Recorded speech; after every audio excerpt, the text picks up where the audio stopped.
Olá, sejam todos muito bem-vindos ao Pode Crer. E o tema de hoje vai despertar sensações em vocês. E para começar, essa receita de sucesso, separe os ingredientes: escuta ativa, coragem e muita dedicação. O tema do episódio de hoje é comida no prato, negócios na mesa. Esse é o Pode Crer, o podcast que é uma realização do Sistema Comércio de Mato Grosso, presidido pelo empresário José Venceslau de Souza Júnior. Eu sou a Tiele Ehlert e aqui do meu lado está o Sandro Cassiano. Oi, Sandro. Oi, Tiele. E oi para você que nos acompanha nas plataformas de áudio, no YouTube, na TV e em todos os lugares do planeta. É um prazer tê-los conosco nesse podcast que vai além das fronteiras para alcançar vocês em todas as plataformas.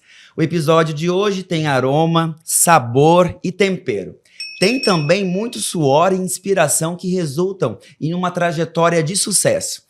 Esse episódio dialoga sobre o segmento gastronômico no estado, características de mercado local e inovações que movimentam o setor. E para conversar sobre tudo isso e muito mais, estamos muito bem acompanhados, não é mesmo, Tiele? É isso mesmo, Sandro. Estamos aqui frente a frente com duas pessoas que são referências nacionais e peritos no assunto. É com grande alegria que recebemos aqui no Pode Crer uma chefe e empreendedora que traz a sua técnica de outros países como França, Itália e Alemanha. Teve a sua formação na Cordon Bleu e uma renomada escola francesa, por onde já passaram os melhores chefes do mundo, mas que encontrou a sua vocação dentro de casa. Ela assina o menu dos eventos mais elegantes de Cuiabá, no buffet que leva o nome de sua mãe, e desde 2006 experimenta inúmeras possibilidades como proprietária do Marralo Cozinha Criativa. Estou falando da Ariane Maluf. Bem-vinda, Ariane! Que prazer estar aqui com vocês. Muito obrigada pelo convite. E o tema de hoje é muito convidativo, né? Porque é servir, é cozinhar, mas ao mesmo tempo entender isso como um negócio. Ariane, obrigado pela sua presença. E para somar conosco nesse bate-papo que vai ser um sucesso, contamos com a presença ilustre do sócio proprietário do Açougue 154, que é referência quando o assunto é churrasco aqui no estado. Com mais de 100 mil seguidores no Instagram, ele compartilha nas redes sociais e em seu canal do YouTube dicas sobre os melhores cortes e preparo de carnes. Eu estou falando, senhoras e senhores, do empresário Lamoniel Vieira de Moraes. Lamoniel, seja muito bem-vindo ao Pode Crer. Bom demais estar com vocês, agradecer o convite, né, da FEComércio, de todo o sistema, para estar aqui compartilhando um pouquinho desses desafios que é a gastronomia, como você até colocou, bastante suor, a gente rala bastante para conseguir compartilhar e fazer novas experiências junto aos nossos clientes. Estou aqui do lado da Ariane, também é uma honra estar aqui do lado dela, uma grande referência na gastronomia mato-grossense, e vamos embora começar. Bacana, esse episódio tá de dar água na boca, né? Mas chega de trocadilhos e vamos juntos conhecer um pouco mais da trajetória desses dois empresários de sucesso, né? Bom, Ariane, a gente sabe que a culinária, essa paixão, vem de casa, né? Mas conta pra gente em que momento que você entendeu que isso seria parte da sua vida, que isso seria a sua profissão, como é que foi? Essa é uma ótima pergunta, porque às vezes a gente pensa assim, os jovens pensam que a gente tem que já nascer sabendo o que vai ser na vida. E essa não foi a minha realidade, né? Eu sempre gostei de estar ali na cozinha, de participar, mas nunca imaginaria que me tornaria, né, uma chefe de cozinha. Então isso se despertou, assim, aflorou em mim realmente quando a minha mãe, né, decidiu que ela seguiria nessa área, isso depois de já ter os filhos criados, né, e ela começou a fazer os eventos, pequenas coisas numa danceteria, que era na época do meu irmão Alan, e aí eu fui começando a ajudá-la nessas pequenas coisas, e aí eu faço sempre uma aspas, assim, para que os pais pensem na importância, né, Lamoniel, da gente mostrar para os filhos, porque é cômodo nós deixarmos nossos filhos em casa ou nas suas atividades e não levarmos eles junto, mas eu acho que quando a gente leva, a gente está ensinando, a gente está mostrando assim o valor do trabalho, por que a mamãe e o papai passam horas fora de casa, né, e eu acho que eu pude aprender um pouco dessa forma. Que delícia. E você, Lamoniel, como que é a culinária ou como era a cozinha da sua casa? Qual que é a sua referência afetiva? Acaba que a história minha na gastronomia ela é um pouco diferente, teve altos e baixos. Meu pai sempre foi apaixonado por gastronomia, avó, mãe, todos adoravam, né? E meu pai, quando meu pai se separou da minha mãe, fui viver com meu pai sempre foi aquele que fazia comida em casa. Meu pai entrava, assistia programas da Discovery de gastronomia e queria replicar todos aqueles programas apaixonado. Mas comecei a namorar minha esposa atual, né? E eles tinham um restaurante de longa data que acabou fechando, foram 29 anos, de Duca 7. Né? Um belo dia, meu sogro chegou e falou: para dar certo essa relação de vocês, você tem que sair do teu negócio e tocar um restaurante e tudo. Vamos montar um restaurante para vocês. E eu a gente montou o que chamava Duca 7 Alphaville, que era dentro do condomínio Alphaville. E eu sou formado em administração, MBA em gestão empresarial, tudo aquilo. E um belo dia, dentro da cozinha lá, eu percebi que eu falei assim: o que eu estou fazendo aqui sem preparo técnico, né? Porque não adianta você ir tocar uma cozinha sem entender de cozinha. Então, naquele momento, eu falei assim: rapaz, me matriculei num curso de cozinheiro do Senac, aqui dentro da própria instituição, que a ideia era o quê? Você tem que ter conhecimento técnico. Não adianta depender 100% da equipe. Né? Naquele dia eu percebi que faltou um pizzaiolo, faltou um cozinheiro e você não tinha domínio técnico para tocar.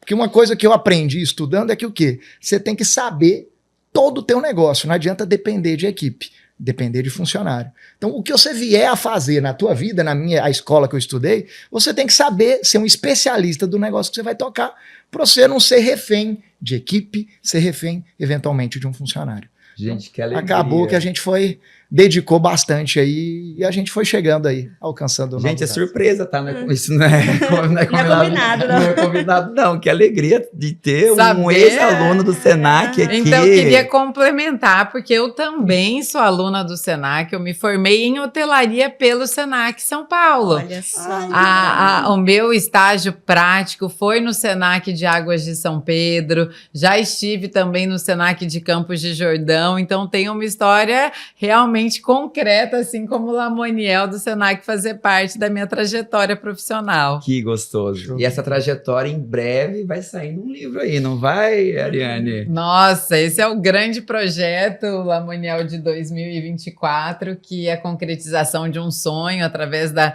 minha irmã Adel, que foi atrás. A gente vai, assim, lançar o livro que conta a história da minha mãe e das receitas que permearam durante esses 31 anos de Buffet Leila Maluf. A gente está muito feliz, muito agradecida à parceria do Senac, do FEComércio, em nos ajudar, em estar junto com a gente nesse projeto maravilhoso. E a gente tem um spoilerzinho do que o que vai ter nesse livro de receita. Que história. Olha! Eu acompanho seus stories e do Lamoniel também, eu fico... O livro está realmente de babá, porque mamãe se entregou de corpo, alma e coração, assim, de reviver desde o começo da história dela na cozinha, as pessoas que fizeram parte.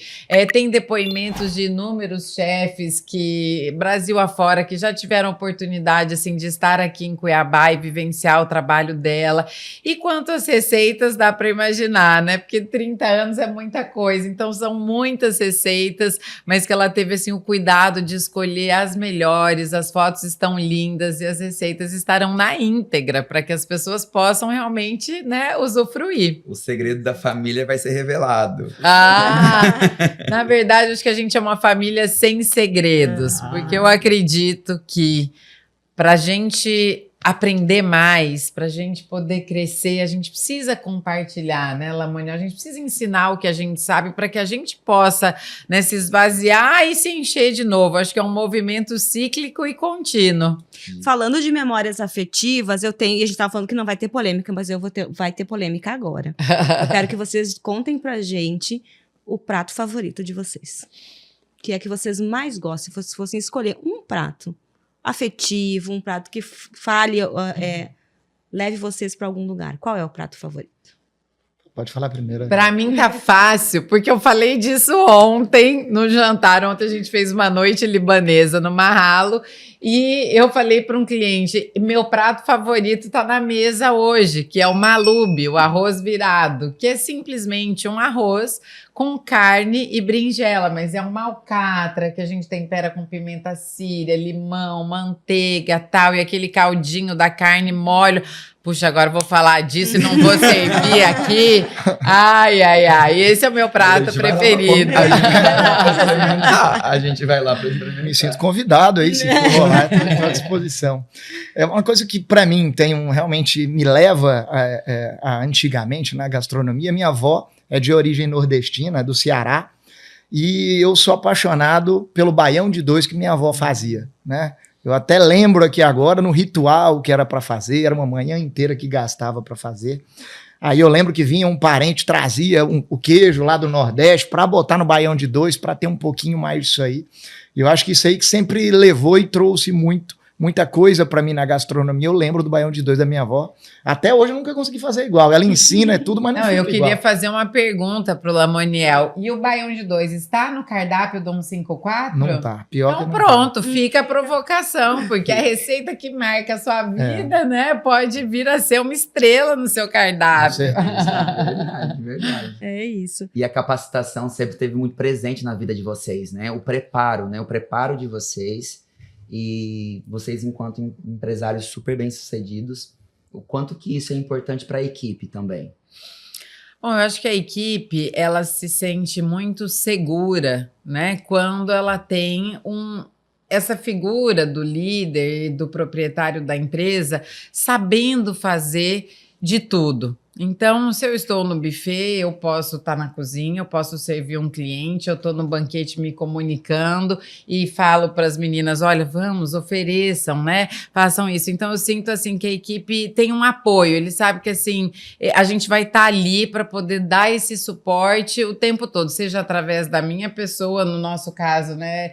Lamoniel, nós somos uma família, então somos 4 irmãos, mais a minha mãe, então, que estamos o tempo todo atuante e procurando ser exemplo para todos eles. Acho que até como a Ariane colocou, né? Eu acho que a imposição ali não é questão de imposição, né? É uma questão que tecnicamente todo mundo tem você como um reflexo, que sabe que se a coisa arrochar, você tá ali e pode com certeza agregar e somar, né, dentro da cozinha. Então eu costumo dizer que existe um respeito por parte da equipe, porque sabe que às vezes você não chegou ali porque alguém te colocou ali dentro. Sabe que é mérito, que é muito esforço, né? Quando você vai trabalhar, todo mundo olha e fala, realmente é diferente na hora que ele mete a mão, né? Então, às vezes, só que a gente tem que, querendo ou não, hoje, por exemplo, eu tenho 4 lojas, as lojas têm que rodar, não dá para mim ficar metendo a mão. A Ariane, quantos eventos que faz num dia? Marralo, tem o Mandalum, tem um monte de restaurante, não dá para a Ariane ou para um da família estar lá sempre.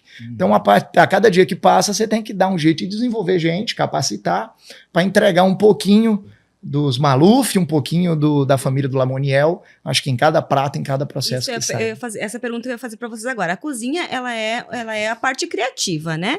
É algo afetivo, né? Tem técnica, obviamente, mas é algo mais do coração, digamos assim. Mas vocês são empresários, né? Vocês têm muitos negócios. Aí a Ariane já estava listando um monte de negócios, o Lamoniel também, um monte de negócios. Como é que faz para trabalhar isso, a parte criativa, a parte de conceber pratos, de pensar na comida, né? E a parte administrativa de todos esses negócios. Vocês têm ajuda, vocês mesmo que tocam, como é que funciona essa parte? Bom, hoje a gente tem um grupo, né, de empresas, então o Buffet Leila Maluf é a empresa mãe, depois veio o Marralo, o Novo Sabor Refeições Coletivas, que a gente atende hoje 12 mil refeições por dia. Temos 9 lojas do Marrá e Mandalum, não só no Mato Grosso, mas também em São Paulo, 6 lojas em São Paulo agora, atualmente, e temos o Menutri, que é a empresa que produz tudo isso e que também fornece para alguns hotéis. Então, assim, obviamente, para conseguir, né, lidar com esse grupo de empresas que são hoje 380 colaboradores registrados, atuantes no dia a dia, a gente precisa ter líderes, né? pessoas que estão em cada ponta para poder lidar diretamente, treinar essas pessoas, e a gente fica, né, nessa coordenação, cada irmão focado, né, mais de uma parte, o Alan com a parte estratégica, gestão financeira, a Del e a Alexa na parte comercial e também no marketing, e eu na parte, né, criativa, mas que também preciso fazer um pouco do restante. E contamos com 2 diretores, um diretor financeiro e uma diretora de gestão de pessoas, que são nossos braços direitos já há mais de 20 anos, então estamos sempre juntos assim para pensar como gerir tudo isso e continuar crescendo. Né? Porque o pulso empreendedor não para. Quando um dá uma esmorecida, o outro irmão vai lá, não, porque vamos construir agora, no momento, um salão para 2.700 pessoas lá dentro do nosso complexo, que deverá ficar pronto aí em maio do ano que vem. Quem sabe nós vamos fazer uma churrascada lá, com um grande show, né? Delícia. Bacana. Já ficou o convite, Já né? ficou Vamos, o convite. vamos mexer, É isso né? aí. Mas E como, você? como a Ariane colocou, né? A gente é um grande desafio, ainda mais, eu fico imaginando. Hoje a gente tem 80 colaboradores, mais ou menos, a Ariane com 380. Né? Hoje, acho que um dos grandes desafios, acho que até para crescer e ampliar, é a gente, é capital humano, é conseguir desenvolver pessoas, líderes para desenvolver pessoas e tudo mais. Então, hoje, na minha opinião, isso é um dos grandes desafios do nosso negócio. Eu acho que imagino que eu estou até indo na frente de uma pergunta que pode vir, mas eu acho que sim, é um dos grandes desafios do nosso negócio. A minha empresa, assim como a da Ariane, é uma empresa familiar, sou eu, minha esposa e meu sogro, né? Meu sogro que tem 30 e poucos anos de restaurante, então ele agrega, eu costumo dizer, ele é cabeça branca, né? E a gente usa muito cabeça branca para o negócio, para a tomada de decisões, o conservadorismo, que eu acho que isso também agrega, né? A gente vem com uma geração mais moderna, mídias sociais, internet, está sempre online. Eu acho isso fundamental, mas de vez em quando a gente tem que botar um pezinho no chão, não querer acelerar demais. Então, assim, hoje, você tem que fazer uma retaguarda, fazer um corporativo, estruturar o negócio. Para quê? Porque não adianta nada você ir para frente abrindo um mundaréu de loja e não conseguir depois conduzir e tocar isso com maestria. A nossa maior vergonha é abrir uma loja e chegar de fechar ela. Então, por isso, até hoje, a gente está devagar em Cuiabá, a gente tem algumas propostas de ampliação, a gente recebe isso semana sim, semana não, mas a ideia é que eu acredito que até o fim desse ano, no início do ano que vem, a gente deve ir para outro estado, abrindo aí umas 3 lojas numa outra cidade, numa outra capital. Esse conselho, digamos assim, vale para qualquer tamanho de empreendimento, porque a gente sabe que tem um restaurante do bairro, né? Tem um restaurante menor, tem uma pessoa que tem 2 restaurantes. Isso vale para qualquer tamanho de empreendimento? Você colocou? Olha, eu acho que todo começo, seja ele pequeno, médio ou grande porte, né, é necessário você entender, em primeiro lugar, o que é o seu negócio e saber fazer tecnicamente, saber ensinar as pessoas, porque você é a primeira parte ali da história, né? Então, isso eu acho que não muda muito, porque 30 anos atrás, quando minha mãe começou, o que ela sabia? Ela sabia cozinhar, a Alan sabia administrar, então, quer dizer, tinham 2 pontas, e depois os filhos foram voltando, mas eu acho que sim, eu não sei se um conselho, mas talvez uma dica, né, para quem pensa em empreender, em começar um pequeno negócio, de você realmente se aprofundar naquilo e entender se existe demanda para a sua ideia, porque ideias boas existem muitas, mas assim, é isso que o mercado quer, é isso que o mercado está buscando, né? Porque senão você abre algo que é o seu sonho, que você visualiza, mas que você não foi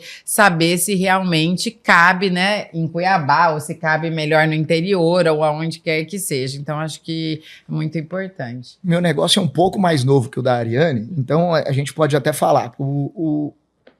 Eu fiz um business plan na minha cabeça que eu queria, durante a época que a gente tinha o Duca 7 no Alphaville, eu foquei a minha vida e falei assim, eu vou virar a chave, eu quero mexer com carne. Vi um grande oceano azul, a gente tinha uma operação de carne no estado, trabalhando, mas sabe, quando você não tinha uma boutique, uma coisa estruturada dentro de Cuiabá, e eu falei assim, cara, eu preciso fazer uma carne diferente dentro de Cuiabá, tá tudo churrascaria, tá tudo na mesmice, então eu botei um plano na minha cabeça que eu falei o seguinte, eu preciso ser referência em churrasco, antes de mais nada, se eu for referência em churrasco, vai ser muito mais fácil para me vender carne depois e vender qualquer outra coisa. Mesma coisa da Ariane. hoje é uma das maiores referências em gastronomia dentro do Mato Grosso. Vamos falar até do Brasil. Então é muito mais fácil da Ariane vender o Marralo e é muito mais fácil para ela vender qualquer coisa que ela vier a fazer. Porque ela é uma referência. Então por isso que é muito importante você entender com maestria a cadeia do que você faz. Então quando eu falei assim, eu vou focar nisso. Então não só um churrasqueiro. Eu preciso entender como que faço uma carne de qualidade, a genética, o manejo, a alimentação, o que ele pode comer, o que não pode comer, como que vai funcionar, acompanhar um abate, a desossa, entender toda a cadeia produtiva, para quê? Para você conseguir amarrar tudo isso e conseguir, sim, garantir uma qualidade. Garantir o quê? Você falar assim, não, o que a Ariane fala de gastronomia, a gente percebe que ela tem razão, porque ela se preparou para estar ali. E a mesma coisa, você tem autoridade para você conseguir falar. E com a autoridade você traz o respeito, e com isso é muito mais fácil você vender suas coisas. Né? Então quem for, às vezes, fazer algum negócio, é tentar fazer um pouco disso. Né? Tentar entender e o mercado percebe isso também. Né? Com certeza. E eu quero até, assim, dizer para o Lamoniel, falar um pouco da minha admiração, porque eu acho que o Lamoniel, assim, influenciou toda uma cadeia de pessoas que, assim, se interessaram depois de você, porque eu acho que a gente tem esse papel um pouco, né, de inspirar. E isso é mérito 100% seu, porque eu acho que você conseguiu mostrar para meninos jovens, para gente mais experiente, que, puxa, como o churrasco pode ser algo diferenciado, né? Você trouxe para o Mato Grosso esse outro olhar e hoje eu vejo, assim, várias pessoas, não vejo como concorrentes, vejo como pessoas que se inspiraram no seu posicionamento e no seu trabalho para poder seguir. Puxa, eu gostava de fazer isso, isso pode virar um negócio e a gente vê esse mercado hoje de carne, assim, aquecido de uma forma que não é só a churrascaria de espeto, mas que é essa casa de carne maravilhosa como um 54. Que a gente está diante de grandes referências, a gente não tem dúvida nenhuma. E qual que é o olhar de vocês para o segmento da gastronomia? Quando eu estou falando de mercado mesmo. Ele é um mercado latente, em expansão. Como é isso no Brasil? Como é que vocês olham isso no Mato Grosso? Vocês que, óbvio, são referências, né, são duas grandes operações, né, estão vivendo isso no dia a dia de vocês. Como que vocês sentem o mercado? Vocês percebem que ainda precisa de investimentos, de desenvolver? É um mercado de oportunidades ainda para quem quer se aventurar na gastronomia? Qual que é o olhar de vocês no mercado Brasil e Mato Grosso? Eu penso que o olhar não pode ser muito aventureiro, sabe? O olhar tem que ser um pouquinho mais pé no chão, para que essa pessoa que deseje entrar para o mercado gastronômico, seja ele, porque quando a gente fala de cozinha, né, a gente não está falando só de restaurante. Você vê que existem inúmeras possibilidades que vêm através da alimentação. Então, eu acho que o Mato Grosso é visto, né, tido como o celeiro do agronegócio do mundo. Isso é um ponto extremamente positivo para nós. Me honra falar isso, mas junto com isso, nós estamos cada dia mais preparados para receber esse movimento através de bons restaurantes, através de bons serviços. Então, o que eu vejo que o Brasil precisa hoje? De algumas iniciativas públicas linkadas com o privado para que a gente possa formar pessoas, para que a gente possa desenvolver profissionais. Porque quando a gente olha para a Europa, para outros lugares que já têm uma história anterior à nossa, a gente vê o quê? Que os jovens são estimulados desde os 12, 15 anos a servir bem. Então você vai num restaurante, 2, 3 estrelas Michelin, eu estive recentemente em Portugal, e você vê os meninos e meninas impecáveis, sabe? Eles falam do prato como se eles fossem assim o chefe de cozinha.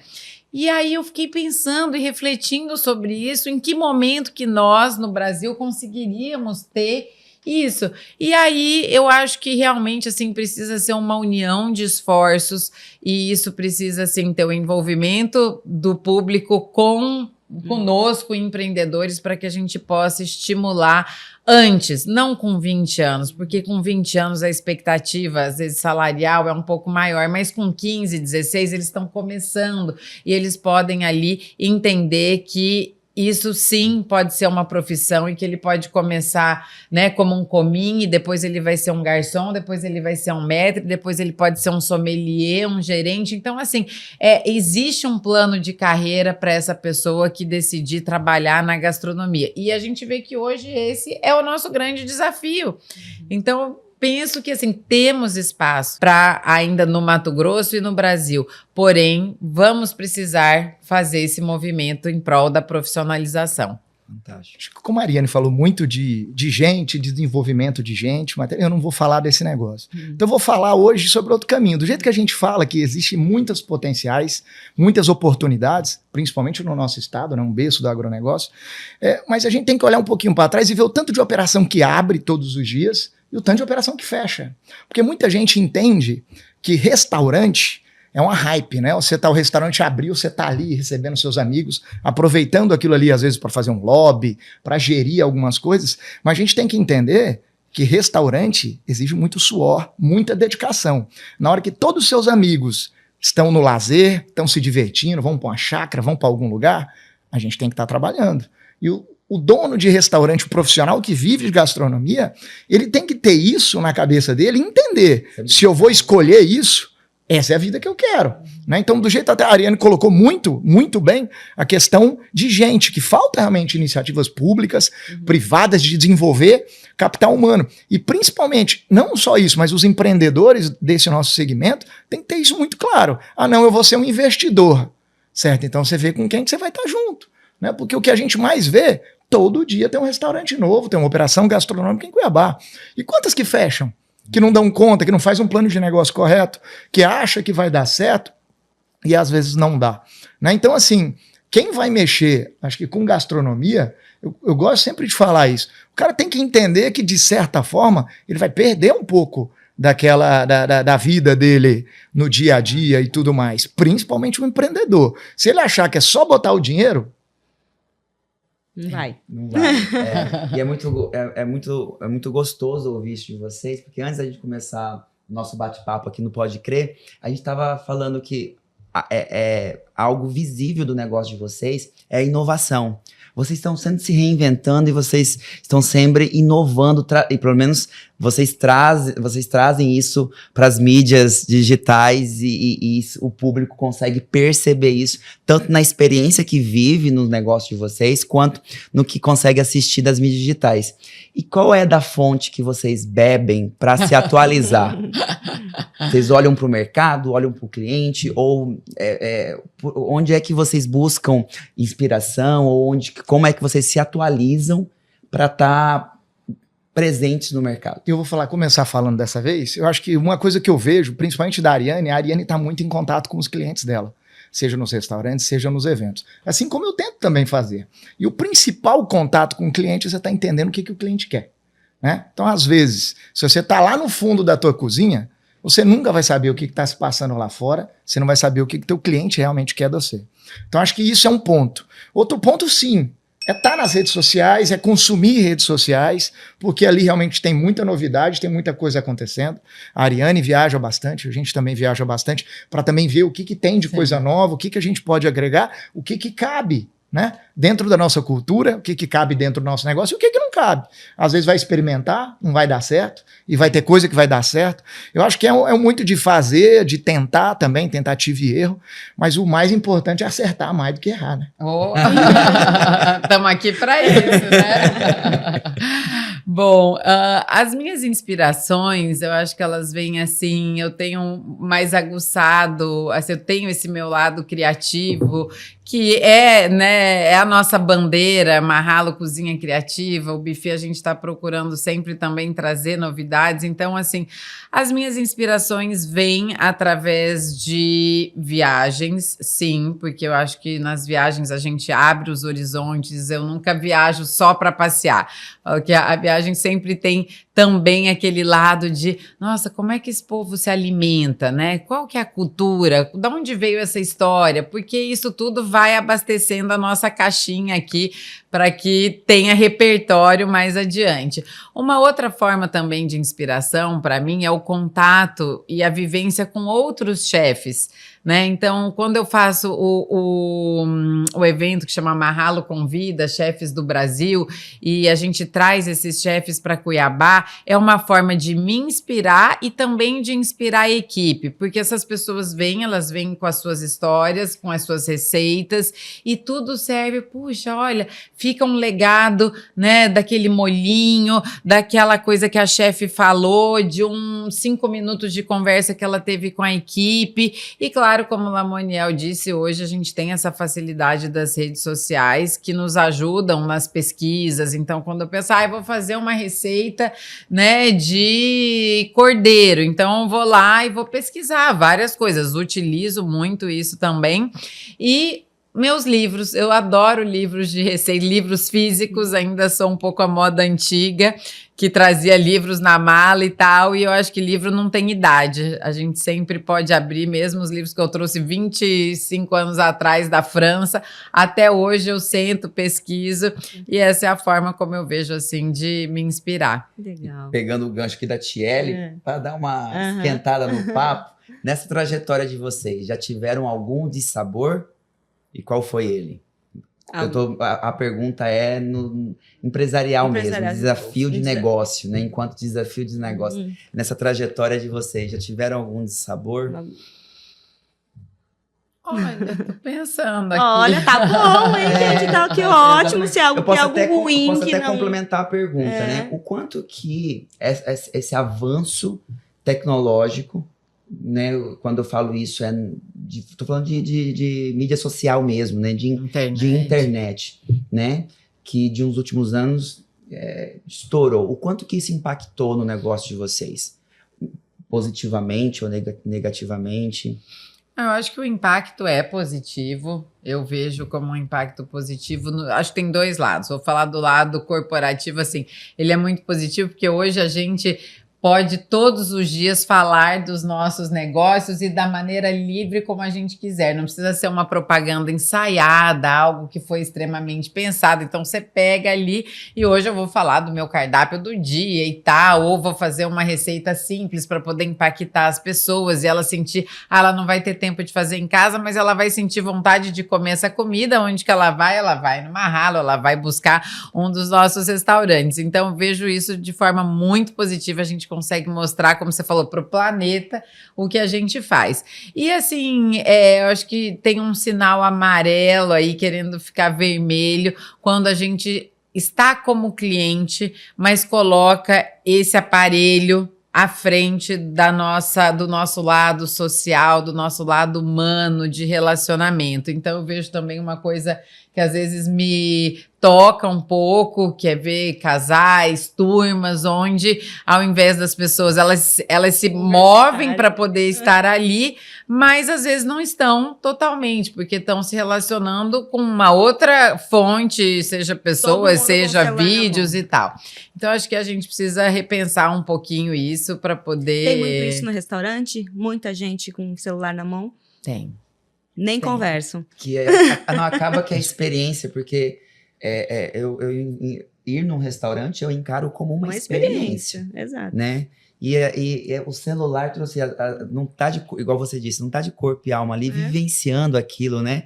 Degustando aquilo na sua plenitude. Antes de mais nada, quer tirar foto, quer postar. Se for só tirar foto e postar, até que vai. Em alguns momentos você vê uma mesa ali, Sandro, tá um casal, cada um com a sua bebida, e os dois mexendo no telefone. Às vezes não é o momento do casal, né? Eu acho que, exatamente, eu acho que as redes sociais, esse mundo online, ele vem muito para somar para o negócio, principalmente para quem gera conteúdo e tudo mais, facilita a tua venda. Às vezes uma empresa vai vir querer até te contratar pode rolar alguns negócios, parcerias. Isso tudo faz parte do negócio, né? Então, acho que isso agrega e soma muito para o negócio. Ajuda você não precisa ficar gastando tanto com propaganda. Se você começar a fazer e divulgar o teu negócio ali, as coisas vão acontecendo naturalmente, de forma orgânica, que você vai compartilhando no teu dia a dia. As pessoas, pô, eu queria comer essa, tá tendo um restaurante, e isso vai gerando muito negócio. Em vários momentos, como acho que a Ariane até comentou, falando de muita gente que veio depois, que a gente começou a fazer churrasco. Então, para muitas pessoas, acho que a Ariane também fez muito disso, servir de inspiração para as pessoas. Né? Então, isso é legal. Né? O momento que a pessoa manda uma mensagem no teu direct e fala assim, ó, Lamoniel, puto, cara, que legal, cara, acompanho o teu trabalho, larguei mão do meu negócio, tô vivendo de churrasco hoje. Né? Então, isso também é gratificante pro profissional, porque assim, você faz o teu trabalho, claro, a gente faz para alimentar a nossa família, alimentar o nosso negócio. A gente tem hoje, eu tenho 80 famílias, a Ariane 380 famílias, que depende daquilo ali. Né? Então a gente, com certeza, eu costumo dizer, a gente faz por amor pelo negócio. Eu faço aquilo ali porque eu gosto. Né? E tem, de certa forma, responsabilidade social, né? Com certeza. Muita, né? Quantas famílias não são impactadas diretamente pelo negócio de vocês? E a partir do momento que você consegue somar para a vida de alguém, servir de inspiração, aquilo ali é muito legal também. Né? E a gente tem feito um movimento dentro das empresas que é estimular os colaboradores a trazer suas famílias para dentro, né? Antigamente existia muito isso, não contrata pessoas da mesma família, não contrata marido e mulher. Nós não temos essa política dentro do grupo, a gente até gosta e hoje, né, com essa carência, vamos dizer assim, de mão de obra, a gente procura falar, escuta, seu filho está com quantos anos? Por que você já não traz ele para começar a fazer uns extras, ver se ele se interessa? Porque às vezes os pais estão ali dando sangue, né? E os jovens estão meio perdidões, assim, né? Sem começar uma vida profissional. Então, a gente tem buscado trazer esse lado da família para dentro das empresas. Gente, eu queria perguntar sobre eventos. Vocês fazem muitos eventos, né? É o negócio de vocês, eventos também. E é uma pergunta genuína. Eu fico sempre pensando assim, gente, como é que eles sabem quanto que tem que fazer de comida, quanto que tem que em restaurante ou em evento mesmo? Como é que vocês se preparam para diferentes tipos de eventos? A Ariane faz um tipo de evento, Lamoniel, eu já vi Lamoniel fazendo casamento, tá fazendo bastante casamento de churrasco agora. A Ariane também faz muito evento social. Como é que é essa preparação para trabalhar? Tem uma equipe diferenciada? É a mesma equipe que vai para isso? Como é que é toda essa operação de evento de vocês? E evento é uma ciênciazinha, assim, que a gente foi aprendendo ao longo dessa caminhada toda, mas, olha, o cliente vai, né, a gente faz a proposta de cardápio, depois disso, assim que o evento está fechado, com mais ou menos 21 dias antes, esse menu desce, a gente fala assim, né, desce para a nossa cozinha, e ele é quantificado através de um sistema. Então, hoje a gente conta com um sistema. Então, existe uma parametrização das receitas. Então, por exemplo, para cada 100 pessoas, essa receita de salada dos Emirados vai tanto de grãos. Então, assim, à medida que vai ser para 253 pessoas. Então, esse sistema faz esse cálculo justamente para que a gente tenha uma segurança, né? Não dependa só do raciocínio humano para poder, porque hoje a gente faz cerca de 950 eventos ano, foi o número que nós fizemos no ano passado. Então, quer dizer, não teria como fazer esse cálculo somente, né, pensando. Então, a gente tem aí o sistema que nos ajuda com isso, mas claro que a gente precisa o tempo todo estar abastecendo, não é também uma tarefa fácil, né, manter o sistema rodando. E depois a gente vem para toda a parte de pré-preparo. Então, esses ingredientes chegam, né, o que é mais fresco chega mais próximo da data. A gente tem 7 câmaras frias para poder estar trabalhando tudo isso.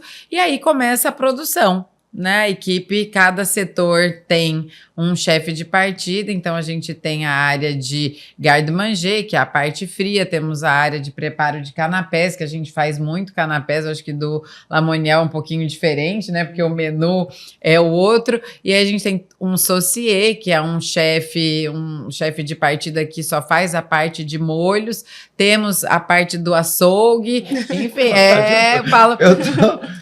Eu digo que Eu tô quando a pessoa maravilhado. contrata Uma um evento, ela não faz ideia Exato. eu falo assim, a pessoa não ia pedir desconto se ela conhecesse, A né, operação. tudo isso. Porque são muitas pessoas envolvidas, e isso só no pré, né? Porque a gente vai falar depois do transporte desse alimento, aí você vai falar de nutricionista que vai acompanhar para estar medindo, né, a segurança de tudo isso, e aí você vai para a parte do fazer o evento acontecer, né? Garçons, equipe de metria, coordenadores e tal. Com certeza serve como inspiração, né? Ouvir a Ariane falando. de Não, e como uma o coisa me processo- chamou a atenção, o investimento das empresas em tecnologia.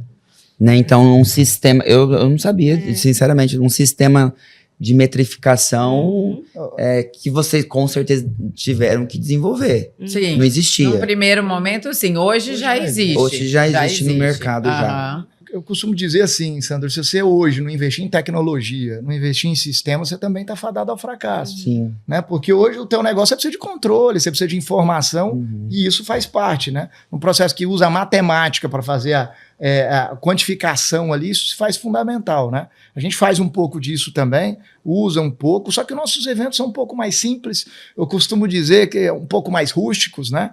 A gente já fez muito collab, a gente fez muita Sim. participação, inclusive sábado teve um casamento onde a gente fez a parte de carnes, proteínas, o churrasco, E nós E fizemos o buffet, os acompanhamentos. e eles fizeram todas as entradas. e Collab na Isso vida é muito real. legal. Collab da vida real. A gente teve um bem legal, acho que foi um dos mais massa até hoje, dos casamentos que eu fiz. Isso já tem uns 4 anos, que bombou no YouTube. O TikTok foi onde mais explodiu. Tem tipo 3 milhões ou 5 milhões de visualizações, encaminhamentos. Foi um casamento que nós montamos um cenário gigante e era com a Leila, junto, todo o buffet da Leila Maluf, fazendo as guarnições. A gente fazia alguma coisa ou outra, é lógico, mas a responsabilidade principal era a entrada e aquilo ali. Então, assim, o começo nosso não era casamento, o foco nosso desde o início era de fazer churrasco para eventos corporativos. Isso, evento em casa, festinha de 20, 30 pessoas, só que era sair do churrascão normal do fim de semana, tentar oferecer um churrasco diferente, até que foram aparecendo os casamentos, aparecendo coisas assim. Legal. E a gente foi tentar, falar, cara, a gente vai ter que sair um pouco da casinha, né? Daquele tiozão com o guardanapo aqui, todo suado, cortando carne. A gente tem que fazer uma proposta diferente. A gente precisa, muita gente fala, mas vocês enfeitam demais. Se só enfeitasse e não entregasse qualidade, eu acho que nós já tinha quebrado também. Então, São as duas coisas, né? Então a gente tem que... Eu costumo dizer que um dos erros do empresário é ele parar de fazer o que ele se propôs a fazer no negócio dele. Então se a gente fala que a gente entrega carne de qualidade, churrasco de qualidade, nós não podemos trabalhar com uma carne B, uma carne C nesse churrasco. Tem que realmente ter um foco, um alto padrão de proteína, de carnes, para conseguir fazer isso. Né? Então hoje a gente faz bastante, nem se compara com certeza com a Leila, mas a gente faz bastante evento. A gente sabe que teve 2 casamentos, um até com vocês, e a gente está rodando, graças a Deus, fazendo bastante carne, fazendo dentro das operações também. Desculpa, Sandra, mas eu ia sabe, aproveitando falando da questão do churrasco para muita gente, eu estou tentando visualizar isso. É muita carne? Quanto que você leva para um churrasco? Quantos quilos de carne você leva para um casamento, digamos assim? Então, o que acontece? Hoje, o casamento, querendo ou não, o churrasco em casamento, ele acaba virando um cenário, né? Entendi. Então a gente vai lá e coloca alguns animais e tal. Acaba que você tem que exagerar. Por quê? Se o cara, por exemplo, um casamento para 100 pessoas, se você chegar e colocar ali, vamos supor, 500 gramas por pessoa, 50 quilos de carne, ele vai chegar e vai olhar e vai falar assim, mas meu Não Deus. vai dar. Aham. E fica com o olhar que ele olha ali e tudo mais. Então, nos casamentos assim, por muitas vezes a gente já negocia com o contratante e fala assim, ó, eu vou ter que levar mais carne para fazer o cenário. Como que a gente vai destinar essa carne? Você quer comprar essa carne a mais? Então, existe uma negociação hoje. Por quê? Porque sem o cenário... Tem que encher os olhos, né? Tem que encher. Para isso, né? Porque diferente do buffet, às vezes você nem olha a cozinha, né? Tá ali dentro e tudo mais. A gente precisa construir um cenário para o povo tirar foto, fazer vídeo e tudo isso. Legal. Né? Nesse último casamento, por exemplo, eu estava em Alta Floresta, acho que foi uns 150 quilos de carne Nossa. para 100 pessoas. 130. Meu Deus, meu Deus. E qual que é a tendência da gastronomia do futuro? O que vocês imaginam? Para que caminho vai trilhar? Eu vejo, assim, já uma tendência de... acho que a gente vem falando muito dessa busca pelo que está perto da gente, né? Então, ingredientes que estão ao nosso redor, essa valorização do que é da terra. Então, eu vejo que, assim, nós, chefes, temos buscado, né, fazer essa movimentação esse exercício, né? De, puxa, se eu tenho isso aqui perto, para que eu vou buscar longe?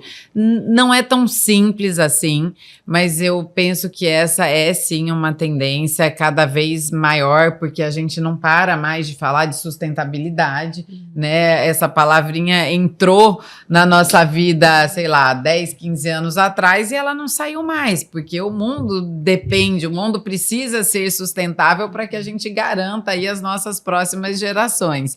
Então, eu vejo essa tendência sustentabilidade do próprio negócio, inclusive, né? Do próprio Dele negócio e de todo o ecossistema, né? Porque quando a gente pensa assim, quando o Lamoniel falou lá atrás da cadeia, desde a produção da carne e tal, a gente está falando também de pequenos produtores, de... agricultura familiar, né? Porque existem essas pessoas que plantam, que colhem e que precisam trazer isso para a cidade e depois para um restaurante ou para a casa das pessoas. A logística de todos esses insumos também, né? Então eu acho bem desafiador, assim, eu acho muito bonito, eu vejo chefes que já conseguem, assim, fazer isso de forma brilhante. Eu confesso que a gente está nessa caminhada, não é tudo que a gente consegue, porque a gente demanda, assim, principalmente a logística, porque às vezes esse pequeno produtor, essa pessoa, ela não tem, né, como te entregar ali na porta, e aí você tem que fazer toda essa dinâmica de entender como é que você vai buscar, como é que isso vai chegar aqui, enfim. Mas eu tenho buscado cada dia mais pensar nisso e olhando, né, para esse lado do que é local, do que é regional. Nasceu recentemente um projeto novo que é separado do grupo, que é do meu esposo Márcio, que sócio também proprietário com o Murilo, e eu tô fazendo o cardápio que é o Toroari Cozinha Nativa. E lá no Toroari veio essa dinâmica de realmente trazer o que é da terra, os nossos peixes, a carne, todos os legumes, tudo que a gente faz é pensado em cima, seja das receitas clássicas, com pequenos toques ali que eu dei para o cardápio. Eu tô muito feliz também de fazer parte dessa nova empreitada. Que maravilha. E o segmento de vocês tem um desafio muito perecível, né? Do frescor. Então, eu fico imaginando a logística que não deve ser. Um shelf life, né? Que eles falam bem curto, né? Curto. É muito arriscado, né? A gente com açougue lá, a gente sofre bastante com isso. Imagina. Você pega uma carne, ela tem uma vida útil curta, né? E você tem que dar um jeito de processar ela até chegar antes da validade para não perder qualidade. Assim como a Ariane colocou muito bem colocado a valorização, né? Local, ser ainda mais barrista, né? Valorizar os pequenos produtores da região. Eu acho que isso é fantástico. Eu acho que a criatividade, como a Ariane também colocou desde o início, a criatividade eu acho que é fundamental hoje, você tentar sair um pouco do quadrado, o que você pode fazer de diferente para se manter, como que a gente pode falar? Se manter bem ativo, se manter lembrado. Eu acho que hoje no mundo das mídias sociais, eu acho também fundamental você se manter, manter ativo, manter conectado para você continuar lembrado, para o teu negócio ser lembrado. Eu acho que cada dia que passa, os negócios eles vão diminuir um pouco de tamanho. Eu acho que aqueles restaurantes gigantes que a gente tinha no passado, operações gigantes que tinha lá, 100 e poucos funcionários num restaurante só, cada dia que passa eu acho que isso vai diminuir. Eu imagino um pouco de tendência de gastronomia, restaurantes menores. Porque né? Você acha que as pessoas estão procurando a tal da experiência mais exclusiva, né? Eu penso isso, Ariane. Só para entender seu raciocínio. Eu penso cada dia que passa, as pessoas querem um pouquinho mais, porque o restaurante, quanto maior, ele tem uma dificuldade de entregar a tal da experiência. Por exemplo, sei lá, com 400, 500 lugares. Estamos falando de operações grandes, que a gente tinha muito no passado. Né? Hoje, você vê cada dia que passa, elas estão saindo. Então, eu acho que cada dia que passa, as operações menores, eu não estou falando pico roxinha, né? O restaurante de 30 mesas, não, como tipo Europa. Não. Eu acho que os restaurantes um pouco menores, de até 100 lugares, eles têm muito mais chance hoje de dar certo do que restaurante acima de 200. E existe aquela, por exemplo, assim, uma experiência, por exemplo, da Casa do Porco em São Paulo, né? É um ambiente pequeno, mas que forma fila ou que precisa de agendamento. Até cria para o cliente, para o público, esse sentimento, esse gatilho de exclusividade, de, né? Então, talvez isso seja, eu tô só jogando, talvez seja tendência de mercado. Eu vejo ali como uma estratégia até de marketing, ele desperta o interesse e o cara nunca consegue ir. Aí o cara quer ir. Né? Exatamente. É mais ou menos isso. Exatamente. Né? Agora eu não sei qual é, por exemplo, eu já fui 10 vezes lá, ainda não vi ninguém que foi 10 vezes. Sim. Eu estive lá, mas vou dar uma dica que eu estive lá semana passada, porque um dos nossos marrás fica no centro de São Paulo, no térreo do Edifício Itália. E aí a gente fez um evento e falei pro meu chefe de cozinha que eu levei daqui, falei, vamos lá, vamos aproveitar que nós estamos aqui, eram 4:30 da tarde, vamos na Casa do Porco. Pronto, chegamos lá. Comemos, sem fila. Então fica a dica, porque as pessoas também querem chegar nos horários, de né? pico, né? De pico, então tem que flexibilizar aí. Exatamente, você quer ter uma boa experiência, às vezes você vai chegar num horário mais alternativo. Porque às vezes na casa lotada também você pode não ter o melhor atendimento. Exato. A não ser uma casa dessa que costuma estar lotada todo dia. Né? Gente, vamos falar um pouco de dica, porque a gente pode falar um pouco pro empreendedor, né? O que é que... Pensando de novo em um empresário de um restaurante pequeno, de um restaurante, né, num bairro, vamos pensar um pouco nesse comerciante deste segmento. E que dicas que se poderia dar práticas? Vocês, com toda essa experiência de vocês em negócios, em diversos negócios, em diversas empresas, o que ele precisa atentar? O que ele tem que ter atenção no seu negócio para ele ter um negócio que seja, né, longevo, que não abra e feche as portas em pouco tempo, né? Queria que vocês dessem alguma dica, se é que há alguma dica que a gente possa transmitir. Tô aqui pensando, né?